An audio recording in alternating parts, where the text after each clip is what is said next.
Good evening to all of you. It gives me great pleasure to introduce you all to Mr. Mayank B Nagori, co-founder of Good Gum, India's first plastic-free and all-natural chewing gum, at this instructive podcast. Mr. Mayank, who is from Bengaluru, Karnataka, is currently working on processes to reduce, recycle, and reuse the food waste around us. He completed his bachelor's in chemical engineering at the BMS College of Engineering in Bangalore and master's in food production management at the University of Nottingham. Mr. Mayank is food consultant and science enthusiast. Apart from this, Mr. Mayank is founder at Pani Foods, which is developing a range of healthy, guilt-free fruit snacks under the brand name Hookie. Mr. Mayank is also co-founder and chief taste officer at the Soft Corner, which looked into the important aspect of product development with a special focus on sensory characteristics of the ice cream taste, aroma, and texture. Please join me in extending a hearty welcome to Mr. Mayank, this incredible crusader for improved times ahead, as he takes the stage and enlighten us about the Good Gum and its journey to Shark Tank. Hi, Vibhor. Thank you for having me.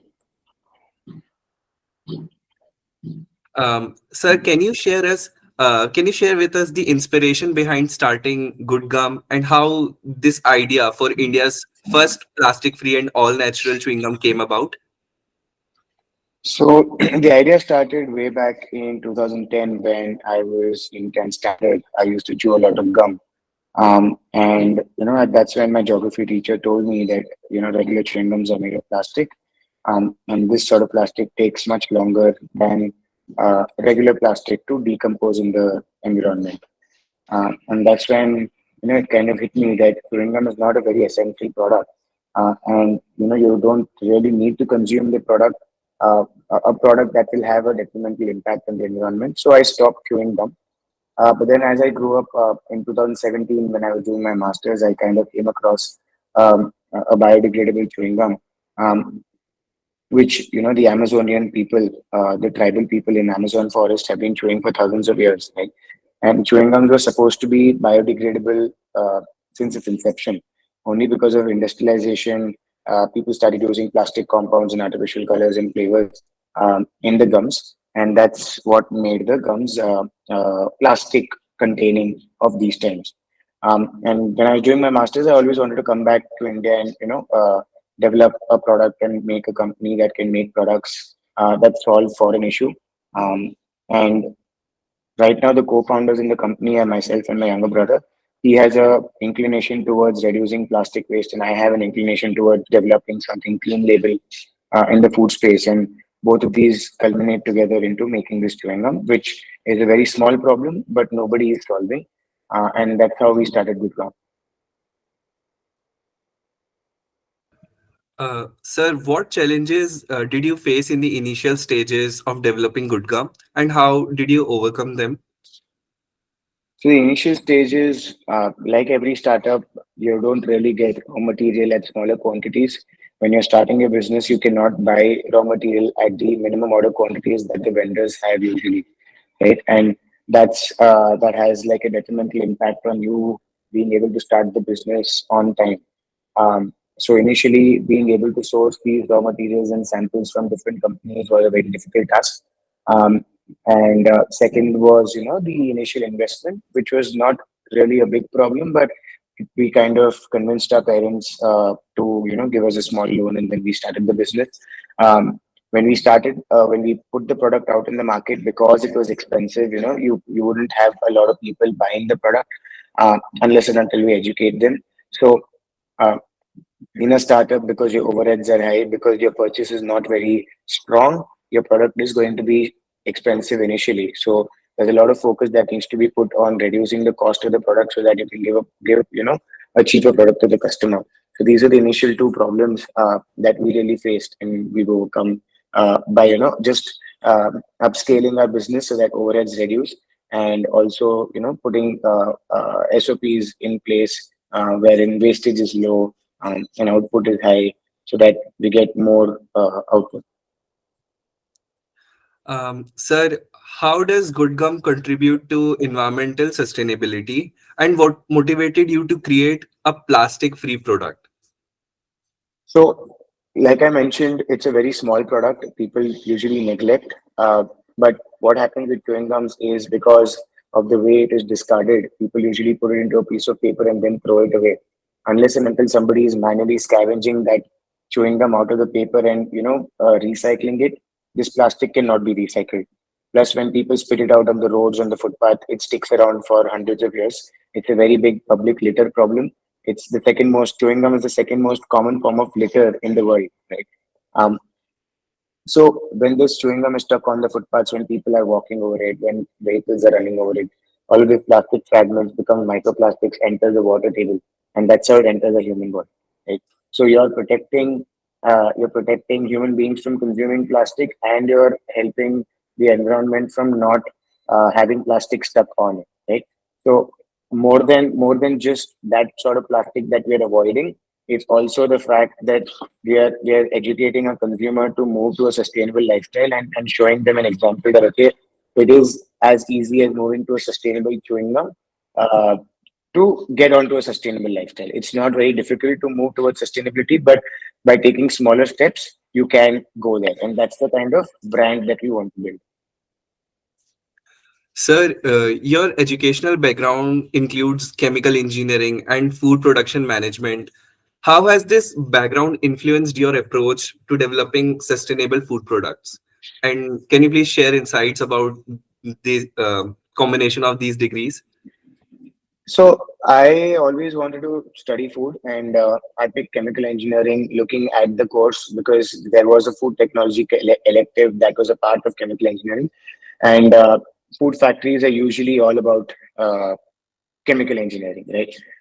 It's food is processed, and all of these processing techniques are linked to chemical engineering, and that's why I thought it would be great to get like a basic knowledge of all of these, fundamental subjects, and then further move into food science as a major in my masters. Which will then give me a specialization, right? So you first do an overall course, and then you move into a specialization. So that's what kind of motivated me to move towards this course. And then post that, I did my master's in the UK, and I always wanted to come back to India because there's so much potential here. There's so much gap in the industry. The food industry is very very nascent. There's ultra processed food available. People are not very educated about what they're eating. There's a lot of potential with respect to educating consumers and giving them better products by educating them. And both my degrees helped me get to making a product in a very fast and easy manner, because when you have your fundamentals in place, you don't really have to hire a consultant to do the job, but you can do it yourself. Sir, can you share some highlights from your entrepreneurial journey so far and any memorable moments in building Good Gum and your other ventures? So memorable moments are always when you get the worst feedback and you get the best feedback. We've had, we've had a lot of consumers initially with who, really believed in our vision and our brand, even in the first 2 months of our business, when majority of the people were saying that, hey, what are you going to do, or what, itna hi bada business bana doge by selling chewing gum. But there were a lot of people who said, okay, you are solving a problem that needs to be solved, even if it's a small problem. So keep at it. And these are the kind of people that we'll always remember because they kept us motivated. And another memorable moment is when Anupam Mittal ordered our chewing gums on our website, and we were very excited because he had ordered. And I got in touch with him asking him for some feedback, and he said, he absolutely did not like the gums, and he told us that it's going to be very difficult for us to make a fruitful business out of it, because it doesn't taste that great because it's natural. It's obviously a comparison between an artificially flavored and colored chewing gum versus a naturally flavored and colored chewing gum, and he told us he didn't really like it. But then when we went on to the Shark Tank, he ended up investing in a business, and he told us that the product has improved a lot from when he had it first. So as a company, we believe in continuous improvement, taking feedback from consumers and incorporating that to make a product that is better and better from the batches earlier. So these are a few memorable moments, like when consumers, when kids call, or kids order chewing gums from their mom's phone, and the moms don't know that it has been ordered. It gives us, like it gives us very nice feelings that, okay, like the new generation is looking to buy better products, and it's not, uh, it's not how well you market, but it people are ready to move into a sustainable lifestyle, and particularly kids and teenagers. It must be a very journey filled with hard work and patience.